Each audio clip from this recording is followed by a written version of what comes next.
As you can see, it's just extremely powerful. So I presented this in a meeting in Poland last year. And when I was presenting this in a meeting in Poland, one of the guest students or ophthalmology residents, she reached out to me and she said, that story is true. It happened in my hometown. I know where the building where the Russians killed this young lady's father. That young lady, her name is Anna Maria, and then she'll come back to this story a little bit later. So just remember that name, Anna Maria. So we'll bring her back to the story. When we get the news, I was at the library this morning, and then I was watching, some people just getting the newspaper and reading. We read about war, we read about death, we read about injuries. And I have had a lot of interviews, Washington Post and other places, but they don't let me show the next picture. It's gonna be brief, I'm gonna pass it because it's not very settling. But I think if most people saw what war does, less people will be less inclined in doing it. These are two of my patients. I don't have, and I don't want to put one picture of who has been involved in helping with our groups going to Ukraine. Why? Because it's a lot of people, including logistics support, money, raising, doctors. So this is just a general picture of a lot of the people who have been involved. And as you can see, all guys right there. I've been there 5 times since the war started. I've been going there about every 6 months. We prepare the patients. This is the last trip. One of the people who have come to Ukraine twice with me is my wife. And here we are crossing the border the last time. We're going from Poland to Kyiv. But to cross the border, you have to go by train or by road. And as you can see, we are passing these vans, and this is very interesting. We passed all these vans, we went to the front of the line, and the Polish soldier said, no, back to the end of the line. All right, so our driver goes back to the end of the line. There's a lot of 18-wheelers, a lot of vans trying to cross into Ukraine. Our driver steps out of the van and starts knocking on, this is 2 or 3 in the morning, and knocking on everybody's window of all the people crossing to Ukraine, asking them if we can cut the line. And he explains why. These are doctors that are going to help the soldiers. And everyone just let us cut the line.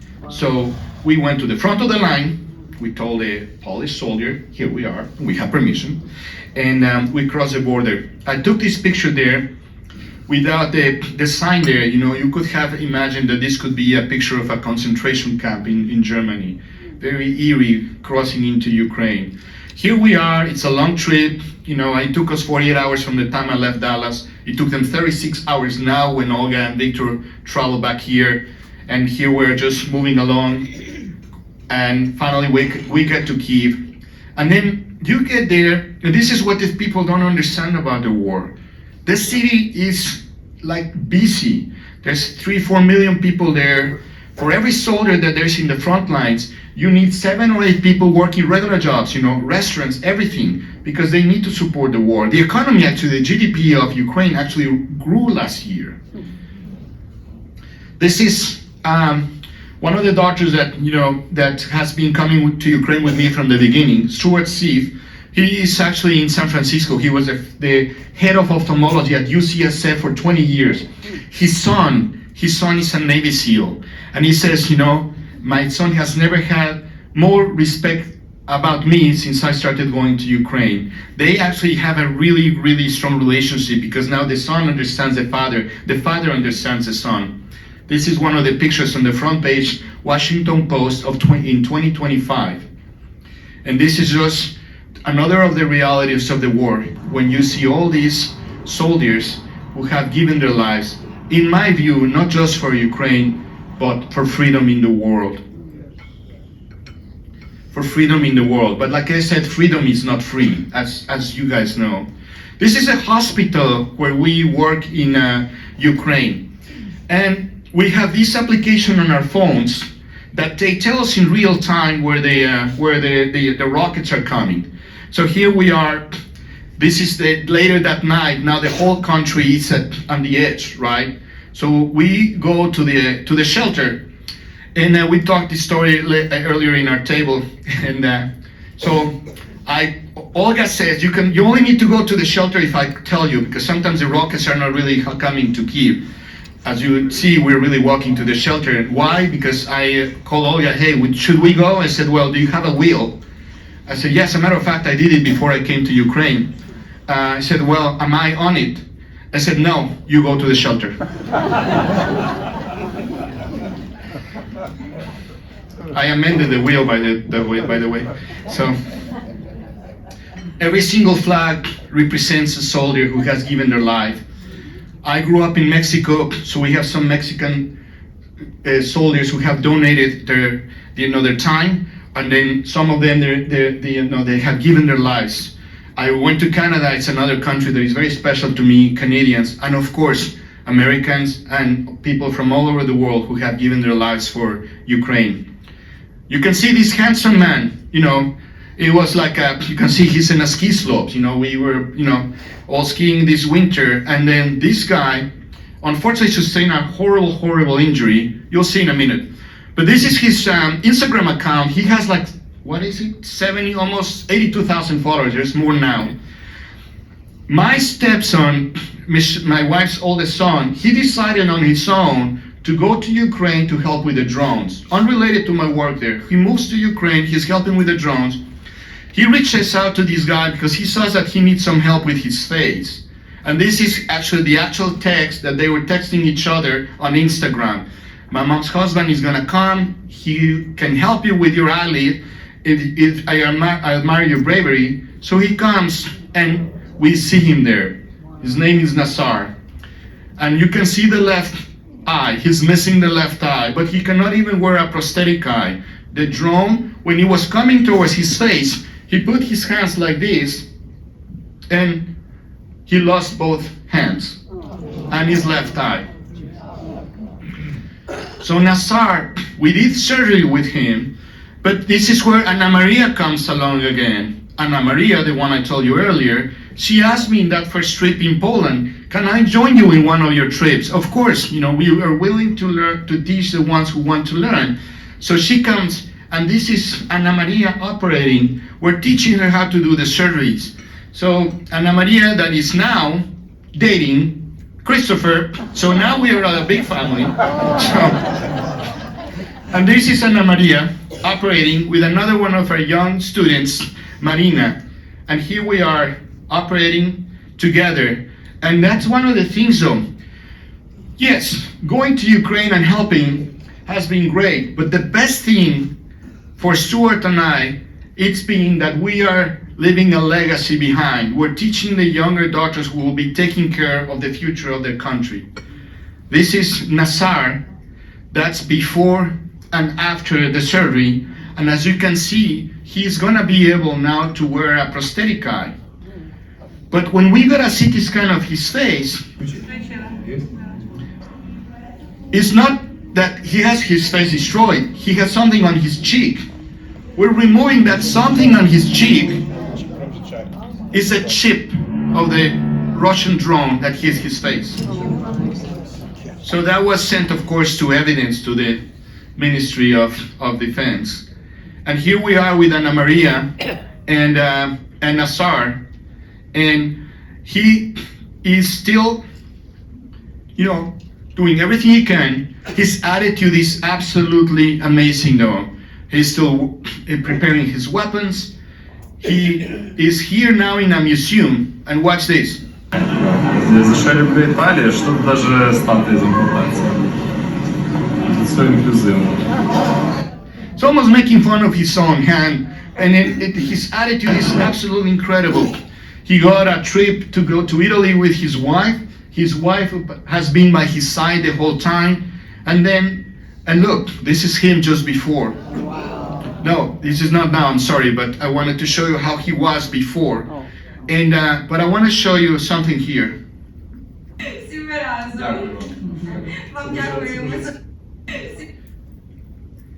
He is now getting his prosthetic eye. Watch this story real So quick. here we are. We did a surgery yesterday. He couldn't wear a conformer or even a prosthetic eye because he didn't have a lower eyelid. So we rebuilt his lower eyelid yesterday, and he's looking pretty good. And he was injured. Can you tell us briefly how was the injury? Чи можете коротко розказати, як стався вибух? Як це сталося? Насправді я впав з велосипеда. As he said, he fell from the bicycle.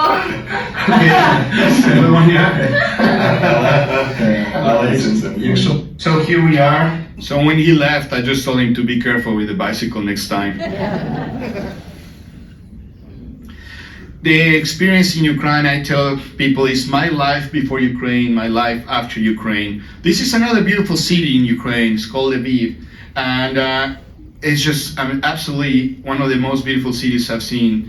And in Lviv, we've had the experience of going and helping the soldiers in Kyiv, but we also had a separate trip that we also do when we go to Ukraine.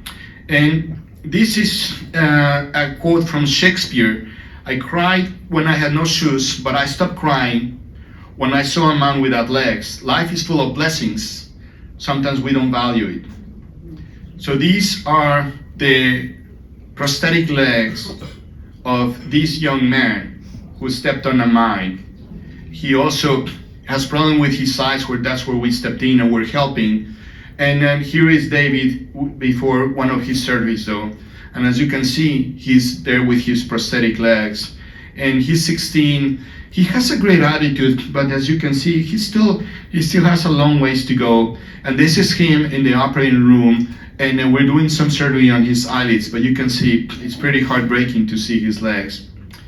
My wife told me, your stories about Ukraine are pretty amazing, but maybe you can finish with a little lighter story.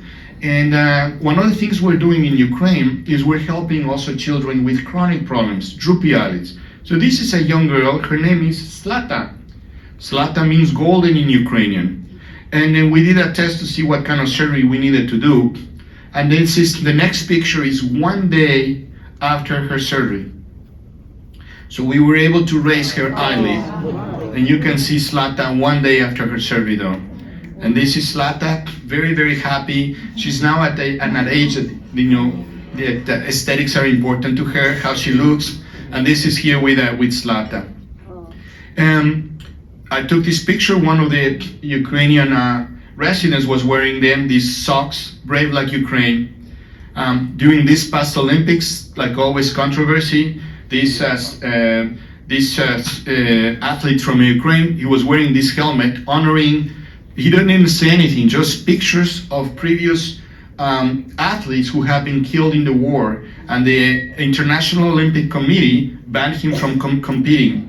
They gave him, you can wear a red arm, like a band or something like that, and he said, no, I want to wear this helmet. He said, why the other people, a lot of people are allowed to do all the things, why I'm not allowed to? It doesn't say anything about Russia, it just has pictures of friends of mine who died in the war. Interestingly enough, he actually was one of the few athletes in this past Olympics that was a contender for a medal. Yeah. One of the few athletes from Ukraine. And he stood his ground. They don't let me to compete, I am not competing. And so hats off to him though.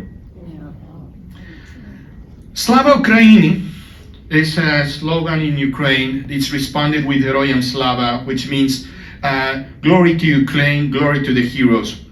And I told you earlier is that one of the things we do is this now teaching the younger doctors, right? I found this quote in one of the hospitals that I work at. And it says, if you are not willing to learn, no one can help you. But if you are determined to stop, no one can stop you. And that's what I think about Ukraine. Thank you so much for listening to our stories today.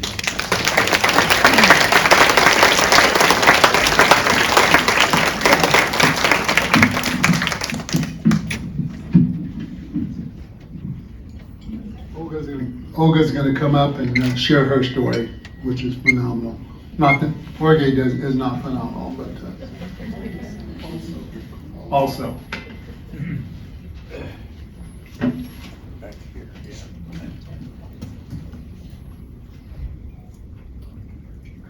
Okay. At least I have to connect my phone.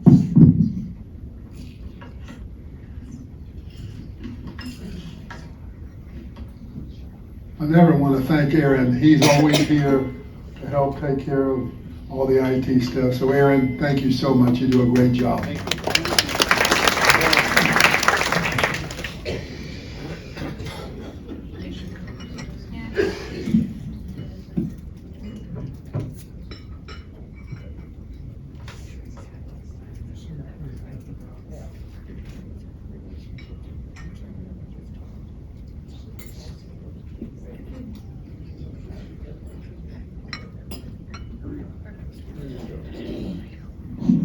Hi everyone, my name is Olga.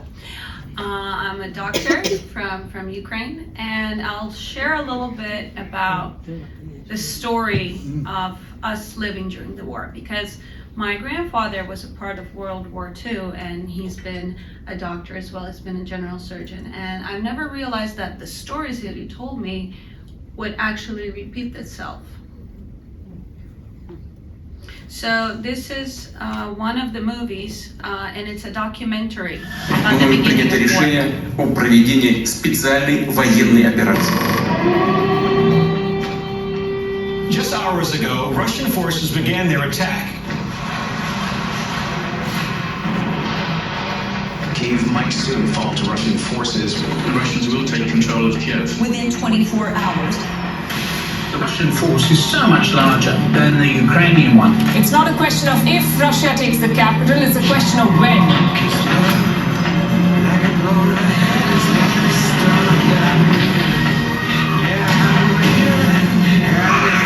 Я залишаюсь у столиці. Can the Ukrainian people stand up? Ну, максимум 3-4 дня.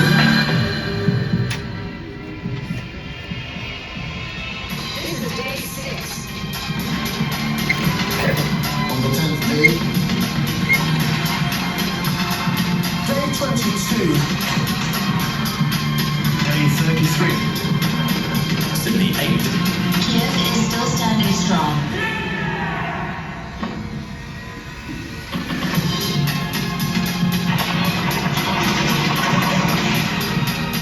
Це такий ремейк відомої саги про Давіда і Голіафа. Putin made a strategic error. The Ukrainian soldiers are fighting for their land. The Ukrainians want to lose this fight. The Russians have lost about 3 times as much heavy equipment and at least twice as many troops. Putin did not have much to celebrate on his victory day.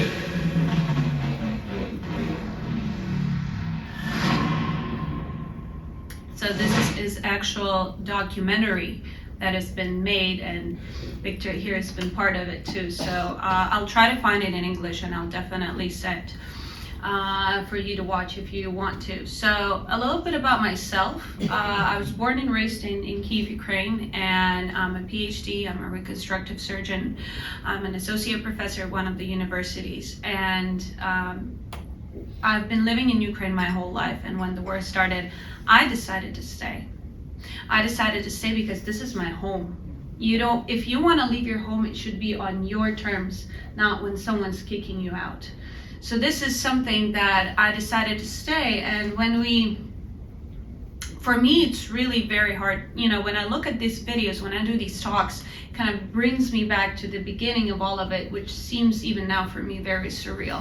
because, you know, realizing that we live in a situation where we live at war, you know, like Dr. Corona said, you know, you have to write your last will because you never know. We do have our humor, like we have the curfew, sometimes it's really good, especially for dating, but but on the contrary, it takes time. And when people ask me how we live, we actually live a somewhat normal life apart from the bombing. So this slide is I think it's very special because this was my last surgery. So I do cataract surgery as well. This was my last surgery that I did in a free country. And this is the day after where I see my patient, and the evening after and the morning after, I was sitting in a basement with my sister and her nephews because Kyiv was being bombed. And when I woke up, the funny story is when I woke up, a friend of mine calls like, Olga, get out of the house. The war is starting. I'm like, oh, I have my patients today. I'm like, I'm gonna get out a bit later on. It's like, no. I'm like, oh. So, and I look at my phone. I'm like, oh my God, is someone jammed my connection? And I ended up calling my sister and it became true. So the realization of everything that the war has started has been very untrue, very surreal. So today is February the 3rd. It's -15 outside, and walking past the building that was bombed last night, which is a little bit of a couple of meters away from my house. Building, which is you can see it's right there. And there's a lot of shattered glass here and a lot of smoke, so this is Russia's peace. So when we say that we operate during the sirens and alerts and everything, we do. And one of the things that impressed me very deeply when Dr. Corona came to Kyiv the first time, and I could say he's one of like 2 surgeons, another one was Dr. Stuart Seif, one of 2 oculoplastic surgeons that were not afraid to come to the capital, which is dangerous because I cannot guarantee his safety. And so the first time we were operating together and we had the sirens and we're in the middle of the surgery, and usually, you know, some people leave, you know, I can't leave my patient. He's under general anesthesia. He's a soldier, you know, he had enough. And Dr. Corona, everyone comes in, it's like, you should go to the shelter. And then he looks at me, he goes, are you staying? I'm like, well, yeah, I can't, this is my duty here. He goes, then I'm staying with you, which that gave me a realization, we're not alone. And he's there to fight for us, to fight for my country, to fight for my people, and that has been incredible. So since the war has started, we've been traveling all over Ukraine. So Ukraine's basically the size of Texas, and we consider us the Texan people of Europe because we're tough, and we're kicking everyone out of our house because it is our house. You wouldn't want a Russian living in your living room, right? So do we. So I operate in different parts of Ukraine, the western part. This is one of the cities where I operate, which is about 30-40 miles away from Russia's border. And this is the place which has been very this is the place where the front line is, and this is one of the places where my husband served. So you can see him here. He's a first lieutenant and a wonderful man that I love very much. And he's a hero and a veteran. So he has been all the way from the front lines, and his logistic company has been helping bring the ammunition and evacuate people. Another, as I say, side hustle that he does is he made a factory. So he takes Russian tanks, he fixes them, puts Ukraine on it, and sends it back to the front lines. I think that's amazing. So let's give it a...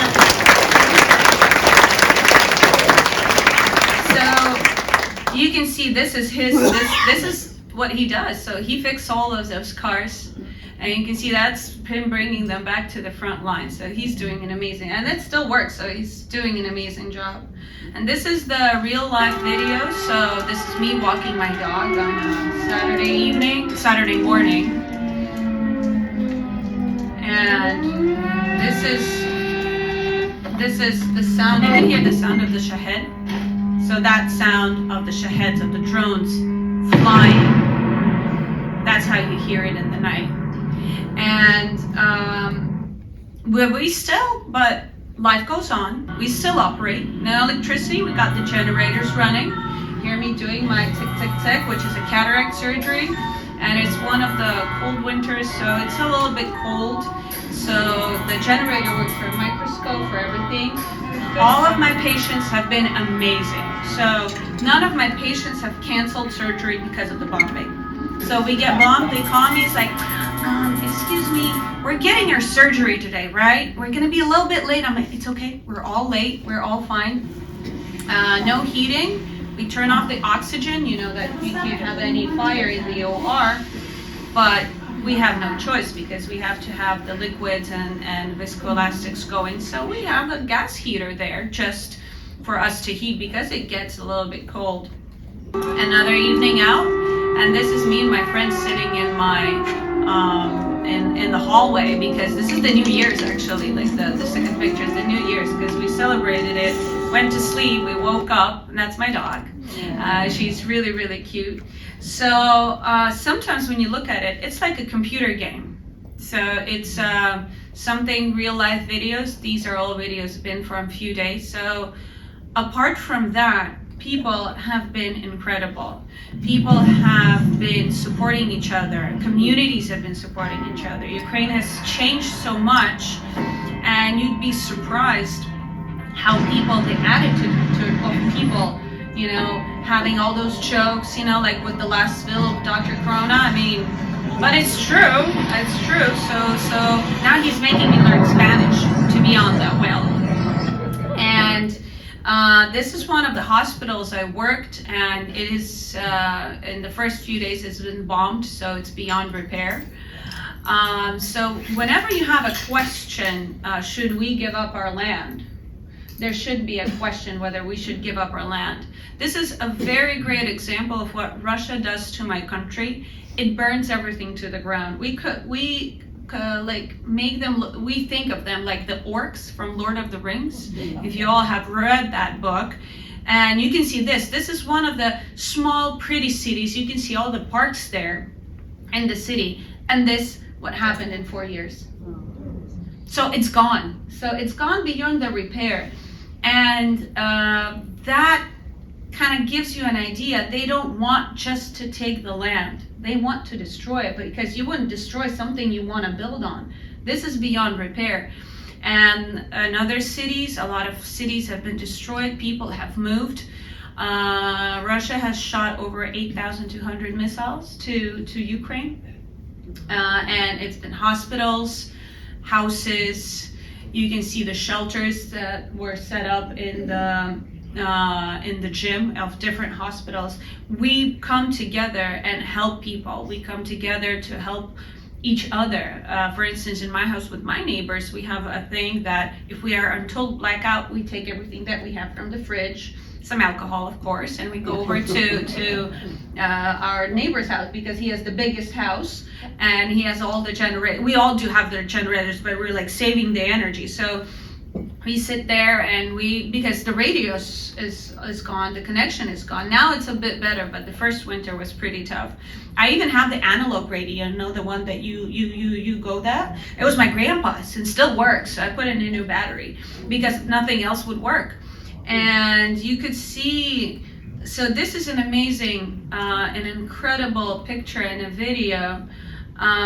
Russia has bombed one of the children's hospitals a year ago, last year, and they bombed it. You can see they bombed it really, really hard. Some of my friends were operating there, but you can see all of these people. This is not the staff of the hospital. These are the citizens of Kyiv that they didn't even have a question when or how. They just went there and started helping, taking out the debris. They started bringing water. They started bringing food, shelter, clothing for kids. Fortunately, nobody has died, but the hospital has been destroyed and they're rebuilding it slowly and slowly. But everybody, there are a lot of videos, a lot of soldiers, people, wounded people, like with prosthetic legs and arms came there to help. And tough times have tough presents. So you can see here, does anybody know what that is right here? Mortar shell. Exactly. And it says from Olga Denisuk. So it was one of my first birthdays during the war, and a friend of mine, she asked me, she's like, what do you want for your birthday? And I'm a little bit depressed. Like, it's this war, I want peace. So I'm like, you know what? I want a big rocket and shoot it to Russia and just have like a big swimming pool there. We'll figure out how to do it, but and so she's like, I'll think of what to do. So her father and her brother's at front lines. And she sends me this. She goes, my family's giving you, like, not maybe a big one like you asked for, but at least it's something. So this one's actually ended up shooting to its Russia show. So this is a great idea. This is me again. You can see the gas heater in the OR. So we had to make sure that the oxygen is not there and we're not using anything. So back to the good part, and I'm gonna like make it a little bit nice now. So one day I get called and we're saying, oh, this group of doctors are coming to Kiev. I'm like, really? I'm like, why? It's dangerous. And they've been coming to different safer parts of Ukraine. But then I meet Dr. Corona, I meet Dr. Stuart Seif, and they're like, we're here to help. And we're like, I don't know. And we were worried. Maybe we weren't good enough. Maybe they weren't good enough. You never know. But we went to the OR and we clicked. It felt like we worked together our whole life. These guys were not only not afraid to come to Kyiv, they reminded us that people still care, that we have support and they're there to work with us. And that started a beautiful friendship, and now they got the Ukrainian family they never wanted.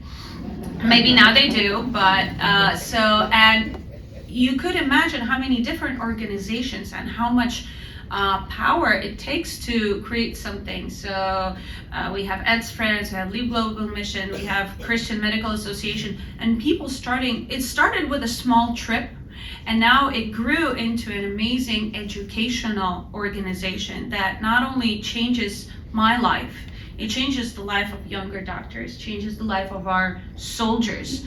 And we have now amazing people. The soldiers that already did their surgeries, they come in and it's like, oh, is Dr. Corona and Dr. Seif coming? Can we come and say hello? So they come in and they say hello. And this is a very special picture I want to point out. So this is one of our very senior nurses, and we work in a hospital that my grandfather has built. So this nurse came in and she goes, are you Olga? I'm like, yes. So what happened is she worked with my grandfather. She worked with my mother, and she ended up working with me. She's somewhat over 80. She doesn't know any English, but Dr. Corona, did you have any trouble? Zero. She understood everything perfectly. She's an amazing nurse, and this is Dr. Dave Russell, another of oculoplastic surgeons, that he has 2 kids, and he still came to Kyiv to operate with us, and we became an amazing team. Working, it's a multidisciplinary team. It's a big family now because we work with our max phase. We have microsurgical surgeons come in, and it's been incredible. The patients, our soldiers, get this light on their face when they see American doctors come in and help them. And the patients that they come in very grumpy, and now they come in, it's like, are they coming? Can we come in and give them a hug? Which is like, you wouldn't see that from a soldier, they would come in and bring presents and patches. You can see Dr. Seif here has a bag of presents. Guess what bag of presents are? Some of the consumables and sutures and things like that. So they do know how to make a girl happy. Because sometimes we have things, sometimes we don't. And at the beginning, we didn't have anything. Logistics were wrong, and we're trying to work it out. But then now we have everything going. We do full-scale surgeries. We do everything, and our patients are extremely happy. I'm very proud to say that our Ukrainian association is now a reciprocal association of American Society of Ophthalmic Plastic and Reconstructive Surgery. It's been an amazing thing. We're the only one from Ukraine. So we do great things. These are my patients. You can see, I wouldn't show the pictures that were too bad, but this patient, they come in. We have this man. You can see that he's been patched and picked and put together like a puzzle, like a jigsaw puzzle. But the front lines, they don't have the time. They don't have the evacuation. Sometimes they don't have the possibilities to do big reconstructive surgeries. And he came in with his wife, and he wouldn't be smiling. He would be one of those patients, he would be constantly smiling. Well, his wife would text me almost every single day, but you can see him right now. This is how he looked before, and this is how he looks after. He is so happy. His grandkids are not afraid of him anymore. He can go out in the public, and people wouldn't look at his face and say, "Oh, like, what's that?" So we, as Jorge says, we restore their humanity. We restore their belief in themselves, because you can hide the scars under your clothing. You can have a prosthetic hand or leg or both, but you can't do anything on the face. So we try to give them back their life. This young man has unfortunately lost his eye. He was in captivity for a very long time, and they never took care of him there. So he lost some of his fingers, he lost an eye, and this is how he came in. You can see that there was no eye, and the eyelid was stuck to his place where he had. So this is him now after the surgery, and he lost his prosthetic eye because he was diving into the water. And he calls me, he's like, "Can I get a new one?" I'm like, "What happened? We just got you a new one." And he goes, "Well, I was diving and kind of fell out." I'm like, "Oh my God." So they still end up having a lot of fun. This young man here is another patient of ours, and he's still very reluctant about his face, but you can see this is about 1.5 years of work. You can see that his face, of course, is never going to be the same as it was, but we're giving them a belief that we're there for him. And not only us, doctors are there for them, other countries are supporting us. So at the end, I would really like to say thank you for giving me this honor to speak here. And I want to thank to everyone who has supported me to come here. It's my 3rd time in the United States. And it wouldn't be without Jorge and Zev Shulkin and his beautiful wife and Ed and Liebman. There's a lot of people. So this has been an incredible experience. Thank you so much, and glory to Ukraine. Wait. Okay. Hold it. Oh, we're doing a selfie. Of course. Hey. That's going to be in the National Magazine of Ukraine. Can I have your consent to post this online? Yes. Just in case, Just in case. Hi. Hi. Great, thank you. Olga. Thank you. There you go. We get a hug. Where's Jorge? Can I get a hug? Can you take a picture of us? Thank you so much. Thank you. I need to straighten my hair up. Perfect. One more. Okay. Thank you. Okay. Don't run off. Okay. Don't run off. First of all, again, thank you. Let's give them a big round of applause. And I'd like to give you a challenge point here that we have from the ARC. And we really, really appreciate it. Debbie, you wanted to come say something. I wanted to personally thank Dr. Dusek. Just say Olga. Olga and Dr. Corona for making the trip from Dallas and the Ukraine to honor us here at the ARC. You had such an inspiring story, and the efforts that you're making across the world in that war-torn country is just incredible. Thank you so much for your efforts on behalf of all of us here at the Army Residence Community. It's a privilege to have you here with us. Thank you so much. All right, let's have some questions. We've got a few minutes. We've got guys on each end here with the mic. Got one question over here. How can we help? Great question. David, if I can, I'll send you a link to the QR code. Yes, absolutely. So, our like I mentioned earlier, we needed to find a focus area where we can help. And I think we found it by training and helping the younger Ukrainian doctors to come. One quick story, there's a young ophthalmologist, her name is Maria, and she is right now at the University of Oklahoma. The University of Oklahoma has a very special program in where they can train people without having all the USMLEs, all the exams. So they can bypass that, get a special permit from the university to be able to operate in the United States under the supervision and of course all the professors. So Maria is actually there right now. She's going to be there for a month. And this collaboration with Olga and all these young doctors goes back and forth. So we bring them here, we go there, we bring them here, we take them to Guatemala to also teach them surgeries. So we'll send the QR codes to Dave. And we're getting donations through LEAPS Foundation and Ed's Friends. So they are both 501c3 organizations in the United States, and all the funds are dedicated to help our Ukrainian friends. All right, other question? You've got a question over here. Thank you for the question. John? Olga, during World War II, Britain was kind of on its knees. It was fighting alone against Nazi Germany.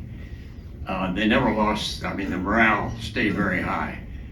Could you give us a perspective of the morale in Ukraine right now and what it is for the future? Oh, actually, Victor can tell that better than me. I could say one thing. I always have a question. What would you do if someone gets into your house? You're gonna fight back. That's what we're doing. We're fighting for our home, and it gets hard. We have a lot of humor in it, fortunately or unfortunately, but we are helping each other. We are fighting for each other, and we got our backs.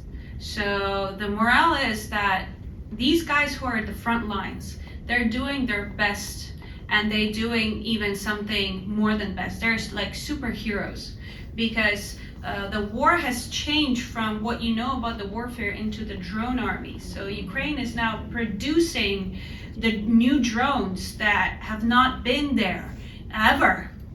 That Ukraine is evolving so much that, with all of the support, with everything, I know it's not on the news, but the guys at the front lines give us a possibility to go to the OR, to go to the restaurant, and keep the economy going.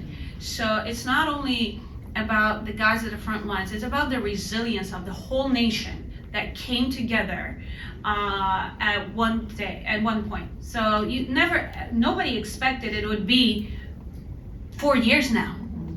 You've seen the video, it said 2 days, 3 days, 2 weeks, it's been a month, 2, and we kind of started living it. So trust me, the morale is incredible. Everyone's invited to the victory party when we have it, but if you get to meet those people, our soldiers, our nurses, our doctors, just regular people, you'd be surprised. We can have a field trip. Oh yeah, for the victory party. Yeah. All right, and as far as the QR code, if you want a copy of it, email me and I'll make sure I send it. Have a question? Any questions over here? No? Yep. Look. Got a question over here. I'm sorry. I don't want to cut anybody off. Looks like 2. Two questions. All right. Can I say, first of all, that our prayers are with you every day, even more so now after hearing what you have to say.